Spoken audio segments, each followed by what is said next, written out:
morning, I'm Jess. Andito tayo ngayon sa ready for turnover na natin na unit, which is yung Amadeo Lux natin. And meron din siyang kasamang swimming pool. Meron siyang total floor area na 150 square meter. Tara, pasok tayo. Dito, pagpasok natin, yung garage natin dito, kasyang-kasya dito yung isang sasakyan. Tapos dito naman, pagpunta natin dito sa unahan, makikita natin yung view ng Amadeo Lux, makikita natin yung swimming pool. Pag magre-relax kayo, yan. Lalo na pag hapon na or madaling araw, pasikat pa lang yung araw, yan. Dito kayo, tambay kayo, pwede kayo tumambay dito. Ito pala, yung kanilang lot is may total floor area na 150 square meter. Tara, punta tayo sa baba. Dito, pagbaba natin, meron siyang stairs. Ito, dito sa side na to, meron siyang decorative stone. Ito naman, yung kanyang handle dito na railing ay tubular po yung materials na ginamit. Ito, yung color ng stairs natin dito, lahat ng mga nakikita nyo doon ng mga kulay is preferred po yan ng ating client. Dito po sa part na to, dito po yung kanilang magsisilbing gazebo. Ang floor area po nito ay merong 36 square meter. Dito po yung kanyang pump room, nandito na po sa side na to. Tapos dito naman po yung kanyang toilet and bathroom yan. Pagpasok nyo dito, meron siyang tiles from floor to ceiling, naka-PVC ceiling din po ito. Dito po sa area na to, pwede tayo ditong maglagay ng like dining table or magbi-billiards. Pwede po nating lagyan ng ganun. Yung idea po na nakikita kong pwedeng mangyari dito sa gazebo na ito. Dito naman po, sa part na to, kung mapapansin nyo po dito, pwede kayong mag-swimming dito from there. Pwede kayong mag-swimming diretso na dyan, ganyan. Andyan yung swimming pool natin. Ito pala yung ating railings ay tubular din. Tapos, nag-construct din tayo dito ng fencing. Ginamit dito, PISM board. Tapos, yung framing niya ay tubular din. Tapos, naka-concrete din po. Tara, baba naman tayo dito sa part ng pool. Tapos dito naman pala sa ating flooring, meron itong concrete pavement yung ating flooring.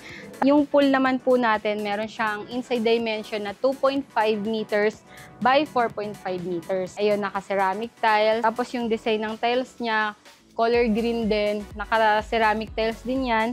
Sa pool po natin, meron yung mga complete inclusion na po siya. Meron siyang light, meron siyang mga accessories. Tapos tara, pasok naman tayo sa ating Amadeo Lux. Ito palang ating Amadeo Lux is yung first ever Amadeo Lux natin na tinayo dito sa Hegdes. Ito pong Amadeo Lux natin is modern tiny house inspired. Ayan.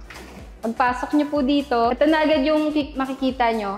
Ito pong ating ground floor, meron siyang 28 square meter. Tapos yung loft po natin ay merong 13 square meter. Dito po sa part na to, pagpasok nyo po, ito po is yung kanyang nook or bar area.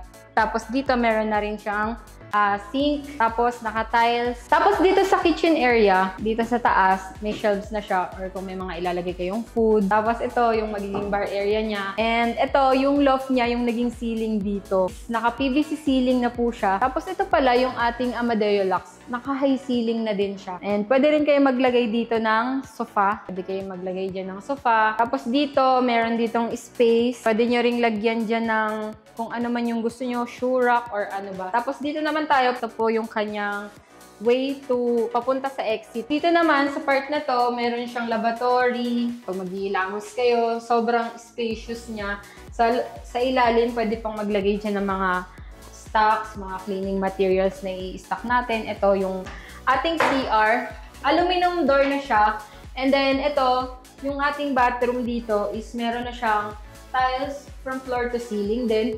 And naka-PVC ceiling din siya. Dito naman, akit naman tayo sa ating loft area. Dito po sa stairs po natin, naka-tubular framing po ito and naka-tiles na po ito. Ito pala yung loft area natin. Kung mapapansin nyo po, kasya po dito yung dalawang double size na bed. Kasi yan, may aircon na rin siya. Kasi hindi po siya kakayanin ng isang aircon lang. Ito pala dito yung kanilang window. May space siya dito na parang pwede kayong umupo dyan. Yan. So, ayun po yung ating Amadeo Lux unit. Sana po ay nagustuhan ninyo yung ating house tour. And ayun lang po for today's video. At samahan nyo pa ako sa mga susunod pa nating videos. Ayun lang po. Thank you for watching. Bye!